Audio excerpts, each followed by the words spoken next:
Messieurs les chefs d'État, de gouvernement et chefs de délégation, Mesdames et Messieurs les ministres des États membres de la CEAC, Monsieur le Président de la Commission de la CEAC, Monsieur le représentant spécial du secrétaire général des Nations Unies pour l'Afrique centrale, chef de l'UNOCA,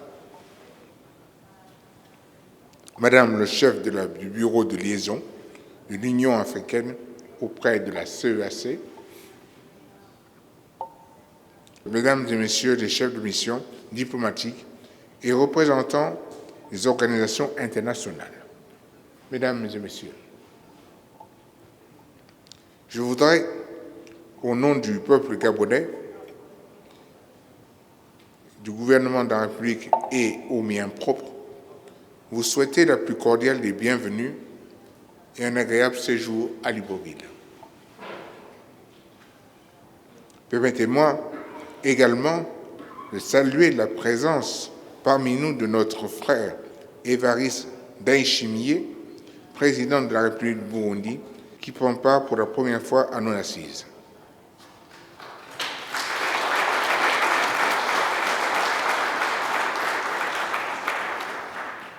Je saisis par ailleurs cette occasion pour vous exprimer à nouveau à tous mes vifs remerciements pour avoir bien voulu répondre à notre invitation et honorer notre pays. Votre présence dans le contexte de crise sanitaire actuelle de la pandémie de la Covid-19 est pour moi le témoignage du prix que vous n'avez cessé d'accorder à notre volonté de bâtir une communauté de destin. Enfin, mes félicitations s'adressent à nouveau au président de la commission de la CEAC, aux membres de la commission, dont j'ai reçu le serment le 31 août dernier, pour le choix porté sur leur personne. Messieurs les chefs d'État, de gouvernement et chefs de délégation, Mesdames et Messieurs, je me réjouis de ce que l'ensemble de nos États a adhéré à la réforme institutionnelle de la CEAC. En effet, à ce jour, 10 des 11 États membres de notre communauté ont ratifié le traité révisé. Le processus de ratification dudit traité est en voie d'achèvement pour le 11e État membre. Entré en vigueur le 28 août 2020, notre traité a d'ores et déjà fait l'objet d'un enregistrement auprès de l'Organisation des Nations Unies, de l'Union africaine, conformément à la pratique. Enfin, la commission de la CEAC a été mise en place et a pris ses fonctions depuis le 31 août 2020. Au regard de notre forte adhésion à la réforme institutionnelle et à ses acquis, il nous est permis d'envisager des perspectives heureuses quant au processus de mise en œuvre de notre intégration régionale. Messieurs les chefs d'État et chefs de gouvernement et chefs de délégation, Mesdames et Messieurs, la célébration le 18 octobre dernier de la première édition de la Journée de l'intégration régionale nous a permis de constater que nous sommes à la croisée des chemins. Cette journée a été pour nous l'occasion de mener une réflexion sur les voies et moyens de développer, voire de consolider, le sentiment d'appartenance à une communauté de destin dans le cadre d'une intégration que nous appelons tous de nos vœux. Nous avons mis un accent particulier sur les symboles de notre organisation, à savoir la journée de l'intégration régionale, le drapeau et la devise. Il convient désormais de nous approprier ces symboles pour l'émergence d'une conscience et d'une citoyenneté communautaire. Je voudrais rappeler que la construction et la réalisation de notre intégration régionale ne relèvent pas de la seule volonté et de la seule responsabilité des dirigeants que nous sommes. Elles exigent également et surtout la pleine et totale adhésion, ainsi que la participation des peuples d'Afrique centrale, singulièrement de la jeunesse.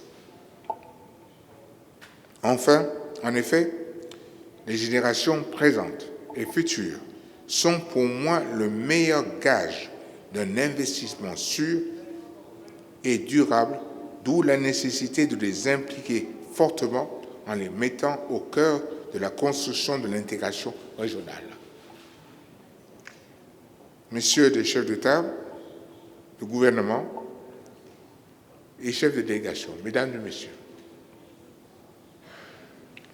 cette 18e session ordinaire de la conférence des chefs d'État et de gouvernement de la CEAC est la dernière de la présidence en exercice de la République gabonaise. Je voudrais à cet égard me féliciter de la qualité de nos travaux et de l'esprit consensuel qui a prévalu tout au long de nos délibérations. Ainsi, nombre de points inscrits à l'ordre du jour de cette 18e session de notre conférence, directement ou à travers le rapport du Conseil des ministres, nous ont en effet permis de parler d'une seule et même voix. Qu'il s'agisse de nos conclusions sur la situation en République centrafricaine, des moyens financiers dont la Commission a besoin, ou des conditions d'emploi des personnels appelés à travailler sous le leadership de la dite Commission, nous avons, comme toujours, réussi à transcender nos particularismes afin de concrétiser notre ambition d'intégration régionale. Au moment où je passe la charge de la présidence en exercice de notre communauté à mon frère, le président Denis Sassou Nguesso, président de la République du Congo,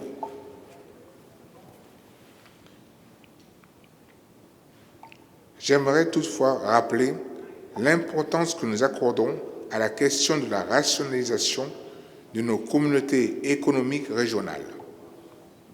En effet, au cours du sommet extraordinaire sur la paix et la sécurité en République centrafricaine, tenu le 30 novembre 2016, ici même à Libreville, notre conférence avait demandé l'accélération du processus d'intégration de la CEMAC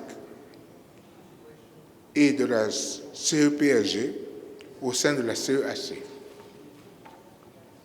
C'est pourquoi l'approfondissement de l'examen de cette question d'importance pose autant de force que la réforme de notre communauté entre désormais dans sa phase opérationnelle.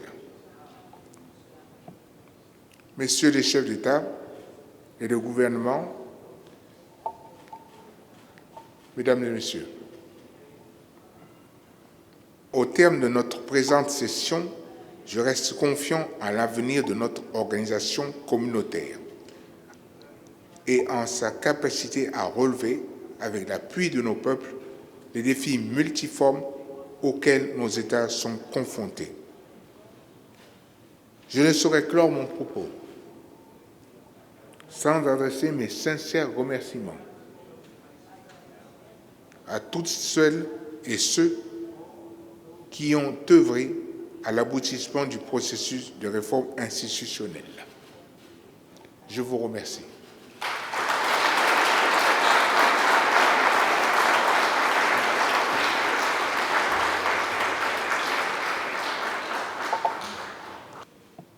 Monsieur le Président de la République gabonaise, Président d'exercice de la Communauté économique des États de l'Afrique centrale, chers frères, Messieurs les chefs d'État et chers frères, Madame, Messieurs les représentants des chefs d'État, Monsieur le Président de la Commission de la CEAC, Mesdames et Messieurs, lors de la 17e session ordinaire de notre conférence, tenue le 30 juillet dernier par visioconférence, vous avez bien voulu, Messieurs les chefs d'État, me confier la charge d'assurer la présidence de notre organisation pour l'année 2021. J'apprécie profondément votre marque de confiance. J'en suis très honoré, ainsi que le peuple et le gouvernement congolais. Monsieur le Président Ali Bongo Ondimba, je réitère à votre endroit toutes mes félicitations pour l'œuvre accomplie à la tête de notre communauté. Vous avez mené à son terme la réforme institutionnelle de la communauté économique des États de l'Afrique centrale. Par ma voix, vous avez la reconnaissance de tous les membres de notre conférence, ici présents ou absents.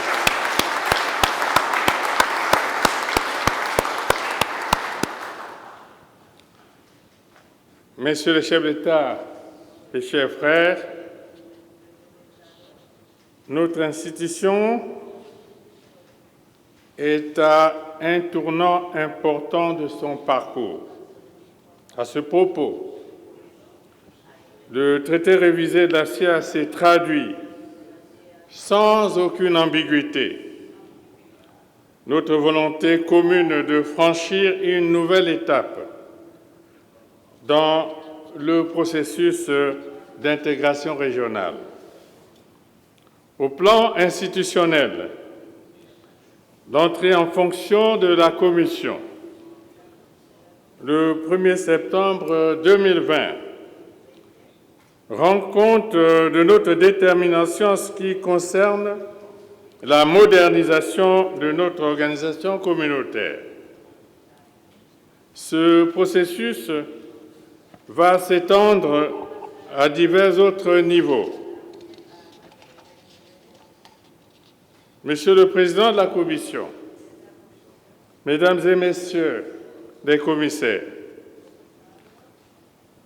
vous avez la charge pour ces 5 premières années de porter au quotidien le projet d'intégration de nos pays.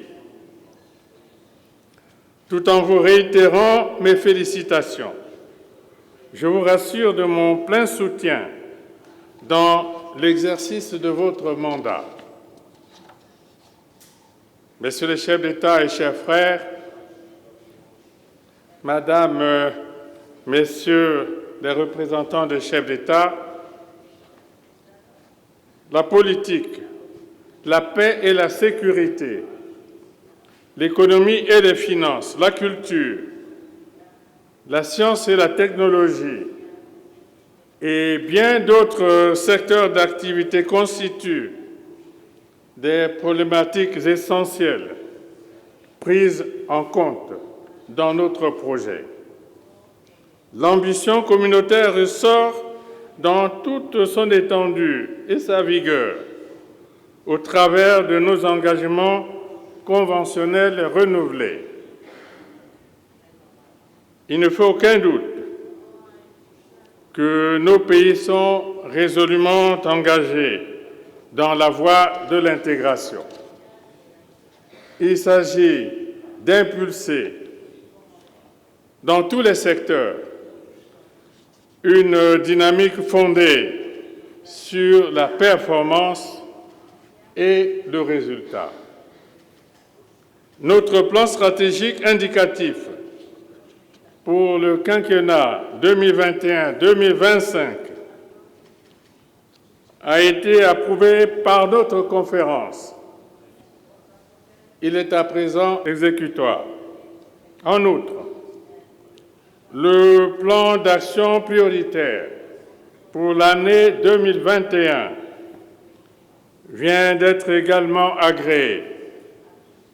Il constituera la boussole indiquant quotidiennement le cap de notre navigation. Messieurs les chefs d'État et chers frères, Madame, Messieurs les représentants des chefs d'État,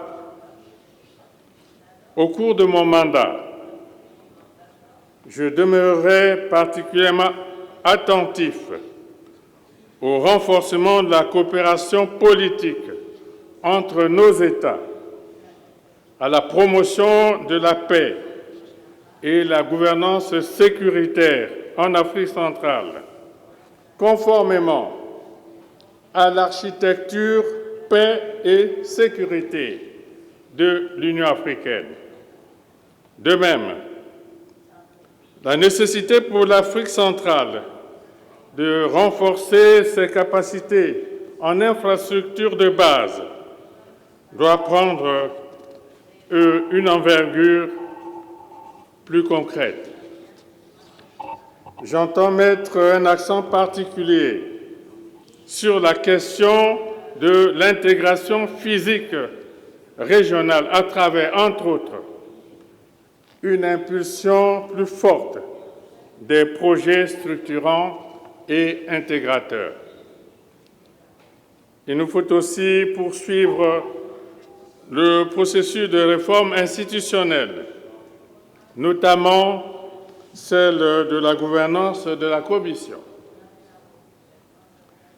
Sans être exhaustif, ces axes de travail résument les principales composantes de nos plans et programmes. Messieurs les chefs d'État et chers frères, Madame, Messieurs les représentants des chefs d'État, nous n'avons pas d'autre choix que celui de renforcer nos initiatives concertées. L'hostilité de certains éléments qui entravent l'essor économique et social de notre espace communautaire nous invite à privilégier davantage la mise en commun de nos ressources au profit de notre démarche commune. À ce titre, les conséquences économiques et financières de la pandémie de Covid-19 compromettent gravement notre marche vers le développement. Cependant, la capacité d'impulsion de notre mobilisation collectivement assumée et de notre effort partagé de relance de nos économies nous offre incontestablement des leviers efficaces pour un avenir plus rassurant. Pour toutes ces raisons, notre devoir est donc de préserver et consolider la CEEAC, notre instrument commun d'intégration et de coopération régionale pour le bien-être et l'épanouissement de nos populations. Je vous remercie.